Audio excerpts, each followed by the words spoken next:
parapet in the midst of the bombardments. He conducted the grenades flying by with his finger. His explanation for the doctors was as simple as could be. Strange as it may seem, he had never been wounded. The supposed war was only a simulacrum. The make-believe shells could do no harm. The apparent injuries were only makeup, and moreover maintained that the corpses removed from the operating tables were distributed at night around the fake battlefields.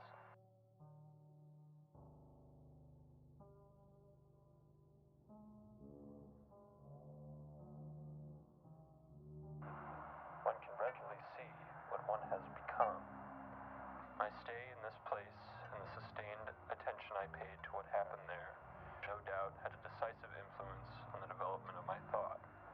It was there, although this was hardly common practice at the time, that I was able to try out the investigative procedures of psychoanalysis on patients, notably recording their dreams and free associations, which I then interpreted.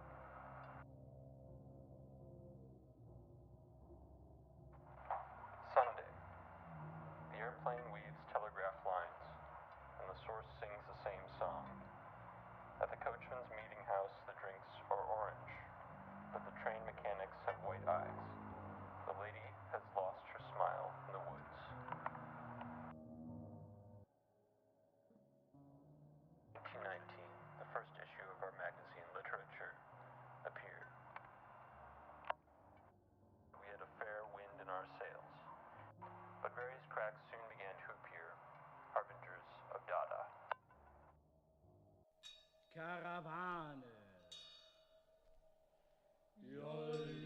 Olifanto, Bambla, O Valibambla, Grossica, Habla, Horn, Equica, Coram, Higo, I wasn't discharged until September. We had gotten away from the war.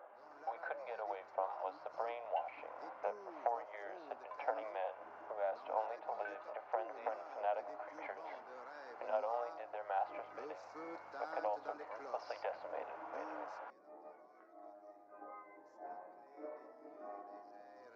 Enchaîné au cœur des filles.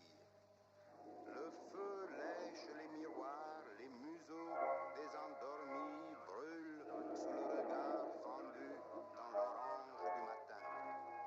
C'est pour ces pays d'un sou que se vide la mémoire, pour la neige et la flamme dont se barrent les étoiles.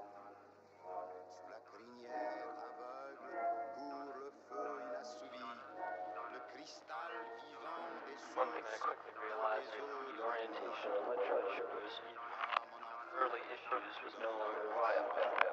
As undermined as it might have been of the Dada spirit, Literature's magazine nonetheless stayed relatively true to its initial guidelines. We can distinguish 3 phases of Dada activity as developed in Paris. There was a phase of great agitation, which began shortly after Zara's arrival. It was under his direct control.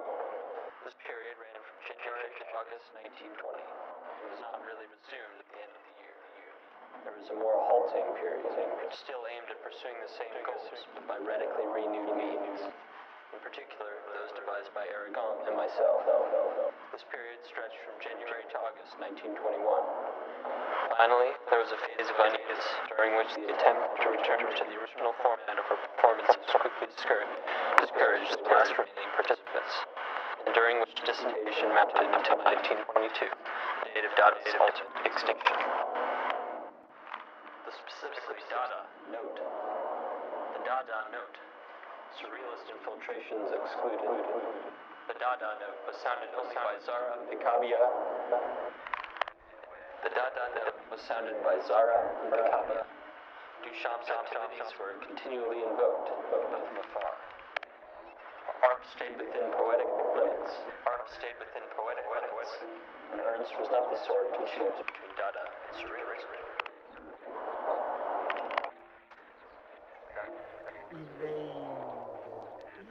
Gehoord bewenderd zien. De trde, rfe, hinde, as, os, de Turk. Audit. De Jeetsen. Zwembe. Gun. Saya Arana Yami Usbea Bappe Sairimi Trofnet Tsunan Khamkhamna Ter Rue Butvernuxet